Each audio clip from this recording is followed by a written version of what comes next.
Leiskis į lobio paieškas kartu. Štai tokiu šūkiu šalies jaunimą vėl burtis ragina Lietuvos jaunimo dienos. Šiemet birželio 27-28 dienomis joms duris atvers Lietuvos Dzūkijos sostinė Alytus. Jau 7. kartą tūkstančius jaunų žmonių subursiančiam katalikiškam renginiui intensyviai ruošiasi jo organizatoriai – Lietuvos jaunimo pastoracijos centras ir 7 Lietuvos vyskupijų jaunimo centrai. Vilniaus arkivyskupijos jaunimo centras šiaip darbuojasi visus metus ir vasarą dažniausiai vis dėlto mums yra intensyviausias laikas, dėl to, kad tada jaunimas yra laisvesni ir mes galim pasiūlyti jiem pačių įvairiausių veiklų, nuo stovyklų, seminarų iki kažkokių didesnių renginių.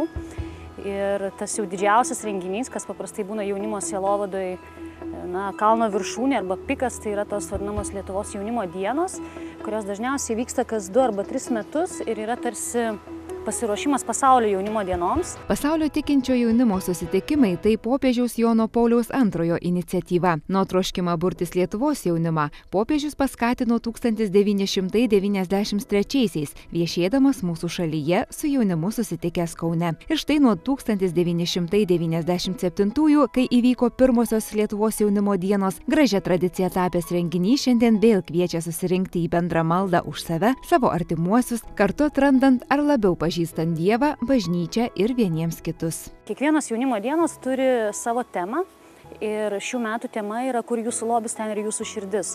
Tai mes ta Evangelijos ištrauka, iš kurios būtent ir yra šita eilutė, jinai kalba apie tai, kad pažvelkite į padangių sparnuočius, jie nei pjauna, nei sėja, bet jais visada yra pasirūpinta, tai mes kažkaip norim, kad jaunimas pažvelgtų į savo širdį giliau ir suprastų, kasgi jų širdyje yra lobis ir kokį lobį verta krauti, į ką verta investuoti tiek savo gyvenimą, tiek savo talentus.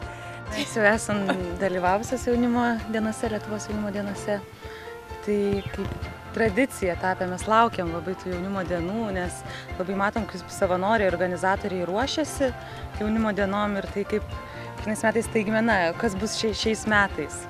Taip kaip dovanos laukiam. Šiemet laukiam kaip lobio, nes tema yra kur jūsų lobis, ten jūsų širdis. Ir man jaunimo dienos tai yra 2 dienas besitęsiantis džiaugsmas. Tiesiog visą tą laiką gyveni džiaugsme ir nesvarbu su kuo, nesvarbu kur. Jaunimo dienos sukuria tokią labai didelį bendrystės jausmą ir labai geras su visais būti ir matyti tos visus jaunus tikinčius žmonės ir tą didžiulę minią. Ir tikrai visi labai laukia ir labai nuostabus renginys. Šiemet aš jau vežuosi savo jaunesnį brolį, kuriam 17 metais, važiuos pirmą kartą ir aš jau važiuoju šiek tiek kita nuotaika, gal melstis už jį ir taip pat, aišku, išgyventi tą tikėjimo džiaugsmą, bendrumą su Lietuvos tikinčių jaunimu. I've never been to Lithuanian Youth Day before, but this will be my first time. But I'm from Texas, so it'll be a new experience for me, and I'm really looking forward to seeing the youth in Lithuania and meeting a lot of people. And I see this as part of big preparation for the World Youth Day next year. So I'm really looking forward to it. Kasmet vis kitame mieste šurmuliuojančiame renginyje šiemet laukiama kone 6000 dalyvių. Organizatoriai džiaugiasi, kad visus juos noriai priglaus Alytaus švietimo įstaigos. Negalima nepasidžiaugti ir jaunuolių aktyvumu. Net 500 jų pareiškė norą savanoriauti šioje tikėjimo šventėje. Taip gali įprasminti savo tarnystę ir talentus, tapdamas vieningo Kristaus kūno dalimi. Aš porą metų savanoriavau jaunimo dienose, patarnaudavau mišiose. Didžiulė labai prasmė, nes susibūrėm prie stalo, prie altoriaus, tokia didžiulė minė ir gera iš tikrųjų tiesiog prisidėti ir būti to dalimi ir išgyventi tą bendrystę ir vienystę, tos bendruomenės, tos katalikų bažnyčios ir dar būtent jaunimo, kas yra svarbiausia ir tikrai tai labai jaudina ir neapsakomas jausmas dalyvautame. Man jaunimo dienos reiškia antrą šansą, nes kažkada dalyvavau, tai buvo 10 metų atgal turbūt.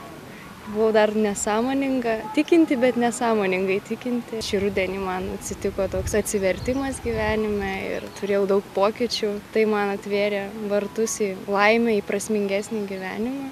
Ir jaunimo dienos yra vienas iš tų dalykų, kuris įprasmina kasdienybę. Dalymasis gyvų žodžiu, teminiai susitikimai, koncertai, bendrystė valgant kariuomenės maistą. Organizatoriai stengiasi, kad laiką kiekvienas atvykęs praleistų turiningai.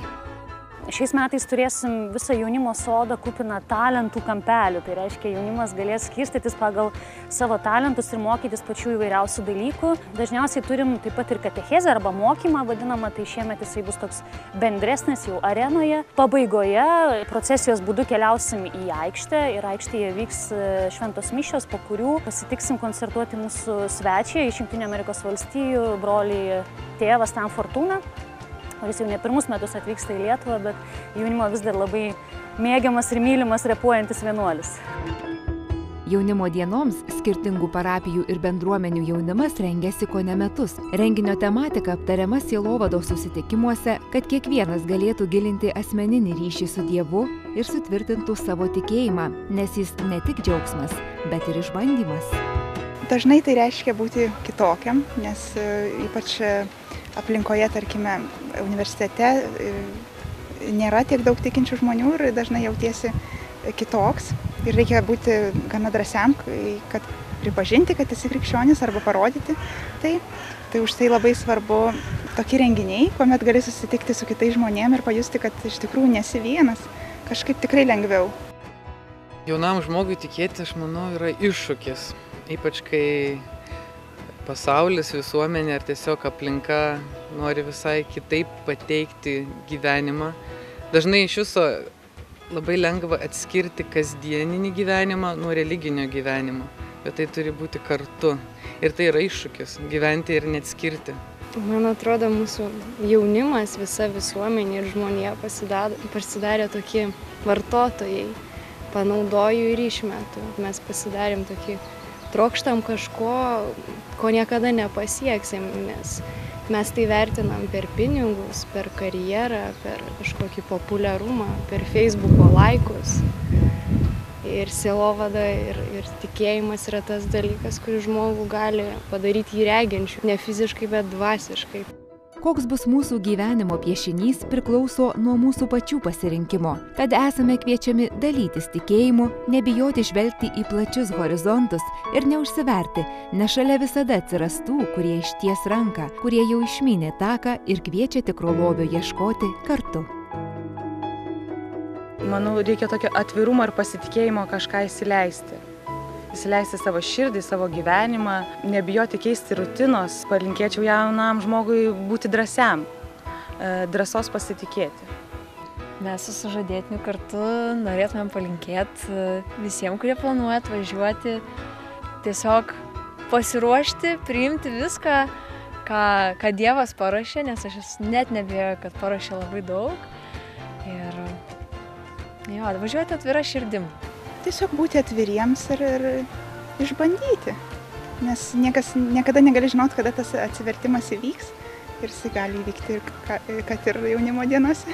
Nebijoti, nes niekada nežinai už kokio kampo ir kokioj aplinkoj atsitiks stebuklas. Pirmiausia, tai atvažiuoti atvirom širdim ir neturėti tokio nusistatymo, kad čia bažnytinis renginys, tai būtinai bus neįdomu. Vis tiek mūsų tas noras yra, kad jaunas žmogus pamąstytų, kad apie Dievą, pabandytų jį sutikti arba bent jau padiskutuoti ir sužinoti apie jį daugiau. Tai tiesiog atvirų širdžių, paprasto buvimo, o visa kita bus pridėta. Mes tave